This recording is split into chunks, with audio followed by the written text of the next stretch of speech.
Hello everyone, 44ನೇ ಪ್ರಶ್ನೆಯನ್ನು ನೋಡೋಣ. ಒಂದು ಓಂ ಎಂದರೇನು? ಓಂ ಅನ್ನ ನಾವು ರೋಧಕತೆಯನ್ನ ಸೂಚಿಸೋದಕ್ಕೆ ಬಳಸ್ತೀವಿ. ಅದರ SI ಏಕಮಾನ ಓಂ ಅಲ್ವಾ? ಸೊ ಒಂದು ಓಂ ಅಂತ ಅಂದ್ರೆ ಒಂದು ವಾಹಕದಲ್ಲಿ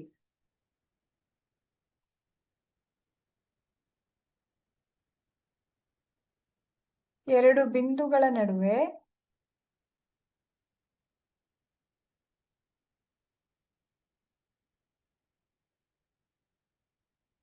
ಒಂದು ವೋಲ್ಟ್ ವಿಭವಾಂತರ ಇದ್ದು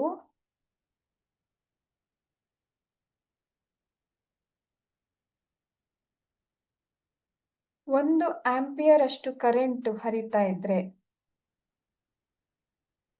ಒಂದು ಆಂಪಿಯರ್ ಅಷ್ಟು ವಿದ್ಯುತ್ ಪ್ರವಾಹ ಆಗ್ತಾ ಇದ್ರೆ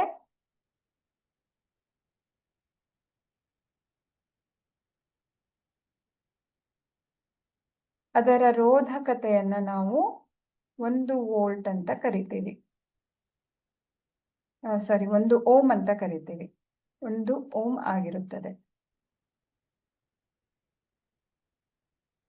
ಅಂದ್ರೆ ನಾವು ಓಮ್ನ ನಿಯಮದ ಪ್ರಕಾರ V is equal to IR ಅನ್ನೋದನ್ನ ನೋಡಿದೀವಿ.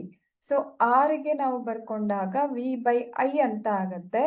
1 ಓಂ ಬೇಕು ಅಂದ್ರೆ 1 ವೋಲ್ಟ್ ವಿಭವಾಂತರ ಇದ್ದಾಗ 1 ಆಂಪಿಯರ್ ಕರೆಂಟ್ ಹರಿತಾ ಇದ್ರೆ ನಮ್ಗೆ ಅಲ್ಲಿ ಉಂಟಾಗುವಂತಹ ರೋಧ 1 ಓಂ ಅಂತ ಹೇಳ್ಬಹುದು.